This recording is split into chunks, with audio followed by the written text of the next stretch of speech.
दहलीज के उस पार दूजा मायका। ऋतु हैरान परेशान अपनी कानों पर, उसे यकीन ही नहीं हो रहा था कि उसकी अपनी जननी माँ भाभी के साथ मिलकर उसके बारे में ऐसी बात करेंगी। ऐसी कौन सी बात ऋतु ने सुन ली, हैरान परेशान वाली। इस कहानी की शुरुआत होती है मायके की लाडली ऋतु से ही। 3 भाई बहनों के सबसे छोटी ऋतु इसलिए सबकी लाडली, दिन भर चहकती रहती थी चिड़ियों की तरह, और दोनों बड़े भाइयों से अपनी बातें मनवाती रहती थी, अपने माँ पापा रघुवर और जानकी जी के जैसे वह जान ही थी। समय बीतता गया, पढ़ाई लिखाई करके दोनों भाई अपनी अपनी नौकरी में लग गए। एक एक कर दोनों भाइयों की भी शादी हो गई, घर में भाभी आ गई। दोनों भाभी व्यवहार से तो ठीक ही थी, परिवार में सब कुछ ठीक ठाक खुशी खुशी चल रहा था। मैं अभी BA सेकेंड ईयर में पढ़ रही थी, देखने में भी अच्छी भली थी। जो भी रिश्तेदार आते सब यही कहते कि अब ऋतु के लिए रिश्ता देखिए। पापा कहते अभी नहीं, BA कंप्लीट कर लेगी तब। क्या रघुवर जी आप थी, ज़्यादा पढ़ लिख कर क्या करेगी, घर ही तो संभालना है, ससुराल जाकर ऐसा कैसे आप बोल दिए। श्याम बाबू, आजकल जमाना बिना पढ़े लिखे गुजारे का नहीं है। पढ़ी लिखी रहेगी, कभी ऊंच नीच हो जाए तो उसके विपत्ति का श्रृंगार बनेगी यह पढ़ाई। वैसे आपकी जो मर्जी रघुवर बाबू, मुझे कहना था सो मैंने कह दिया। पुनः अरे रघुवर जी, लड़का देखने में तो समय लगेगा, देखते देखते ये दिन बीत जाएगा, पता भी नहीं चलेगा आपको। पापा थोड़ा रुक कर, आप यह भी सही कह रहे हैं आप, मुझे सोचना चाहिए कि ऋतु की शादी में बारे में। इधर ऋतु शादी की बात सुनकर थोड़ा सहम सी जाती है। अभी भी लोग ससुराल के माहौल को बहुत ही डरनुमा ही बताते हैं, सहम नहीं। सभी हर बात में कहते ससुराल जाएगी तो सीख जाएगी, इसीलिए ऋतु को ससुराल के नाम से डर लगने लगता है। 2 साल बाद बेहतर रिजल्ट के साथ BA पूरा हो गया ऋतु का। कई जगह जाने के बाद ऋतु के लिए एक अच्छे वर की तलाश रघुवर जी की संपन्न हुई। आज हमारी ऋतु की शादी है मयंक बाबू के साथ। पेशे से मयंक मैनेजर हैं, इसके पिता सुंदर सुमन जी शिक्षक हैं। 2 छोटी बहनें हैं मयंक जी की। कुल मिलाकर सुखी संपन्न परिवार मिल रहा है हमारी ऋतु को। सुखी सुखी सारी रस्में शादी को पूरा होने के बाद ऋतु आज पहले ससुराल पहुंचती है। बहुत जोरों शोरों से उसका स्वागत किया जाता है, क्योंकि घर की एक इकलौती बहू है। ऋतु की सासू माँ बहुत ही सुंदर से बहू का स्वागत करती है। सारी रस्में ससुराल की होने के बाद बहू को अपने कमरे में ले जाते हुए मयंक की माँ रेवती जी कहती हैं, ऋतु कोई भी दिक्कत हो तो बेहिचक मुझे कहना, और तुम्हारी माँ समान नहीं माँ हूँ। ठीक है माँ जी।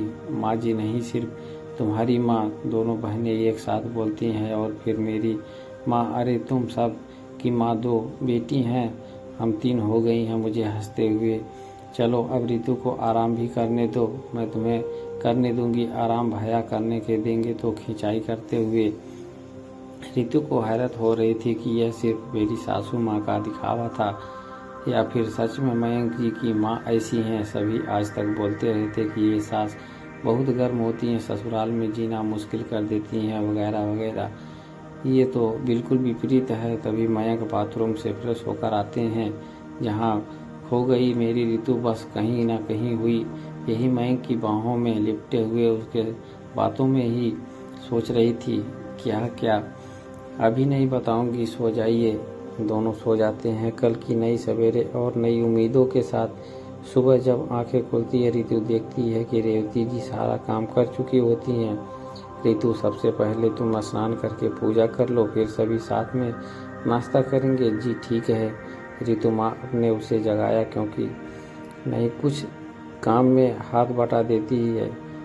अरे बेटा, अभी तुम मेहंदी के रंग भी इतने आराम से रहने दो कि ये रंग जितना लंबा चलेगा तुम दोनों की जीवन उतना ही सुखी रहेगा। मैं ही हूँ ना अभी, मैं कौन सा कहती हूँ कि तुमको नहीं करना है। मेरे बुढ़ापे का सहारा तुम ही बनोगी। 2-4 दिन इसी तरह बीत गए।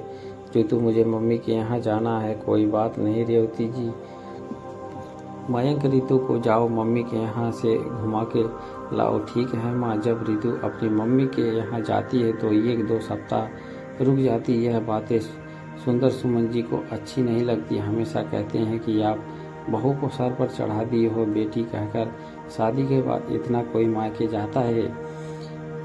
रेवती जी कहती हैं कि अभी बच्ची है, ना समझ है। जब बाल बच्चेदार हो जाएंगी तो खुद ही जिम्मेदारी का एहसास होगा तो दिन के समझदारी आ जाएगी कि ससुराल का उनका अपना घर है। अभी तो मैं हूँ ना, घर देखने के लिए बच्ची है, जाने दीजिए। धीरे धीरे समय अपनी गति से बीत गया। 5 साल बाद 2 बच्चे की माँ बन गई रितु, लेकिन फिर भी उसका आदत नहीं छूटा मायके जाने वाला। जब मन हो जाता तब बहाना बनाकर मायके चली जाती, बच्चे को अपनी माँ यानी रेवती जी पर छोड़ देती। निश्चित इस मायके के दोनों भाभियों को इतनी बार बार आना जाना अच्छा नहीं लगता था। ना ही माँ को दोनों भाभियों के बीच रितु की वजह से हमेशा अनबन अच्छी लगती थी। इस बार रितु जब मायके आई मयंक जी के साथ, रात में तो सब ठीक था। सुबह रितु जब बाथरूम की तरफ जाने लगी, उसने सुना कि माँ और दोनों भाभी उसी के बारे में ही बात कर रहे थे। वह थोड़ा ध्यान लगाकर सुनने लगी। दोनों भाभी कह रही थी कि क्या दिक्कत है, रितु जी तो अपने ससुराल में इतनी अच्छी सास, इतना अच्छा परिवार मिला है, फिर भी जब देखो तब यहाँ पर आ जाती है। कह तो भाभी सही रही हैं, मुझे ससुराल में कभी ससुराल जैसा नहीं लगा, लेकिन मैंने कभी इस बारे में सोचा ही नहीं। दुनिया जैसे बोलती थी, यह भ्रम मेरे दिमाग में भी लगा हुआ था कि ससुराल यानी लड़कियों के लिए सजा। खुद तो आती है, मयंक जी को भी लेते आती है। स्वागत में खर्च होते हैं क्या? माँ भी बोल रही थी कि हाँ सही बात है। इस वक्त तुम दोनों झगड़ा मत करो, मैं रितु से बात करूँगी। तभी रितु माँ से लिपटते हुए, आज के बाद मैं बिना किसी ऑक्सीजन के कभी नहीं आऊँगी, यही मेरा फैसला है। यही सही है माँ। रितु की आंखों से आंसू जैसे रुकने का नाम ही नहीं ले रही थी। नम आंखों से ही तुरंत वह मयंक जी के साथ अपने ससुराल पहुंच जाती है। रेवती से लिपटकर फूट कर रोने लगती है और कहती है, मेरा मायका छूट गया दहलीज के उस पार। रेवती जी, अरे पगली, तुम्हारा दूजा मायका तुम्हारा इंतजार कर रहा है। अपने घर को रोशन करो, यही तुम्हारा असली मायका है। माँ ने कहा, हाँ माँ, मैं हमेशा के लिए अपने मायके लौट आई हूँ। हंसते हुए दोस्तों, चैनल को लाइक और सब्सक्राइब करें ताकि आपको ऐसी बहुत सारी नई कहानियाँ सुनने को मिलती रहें। धन्यवाद।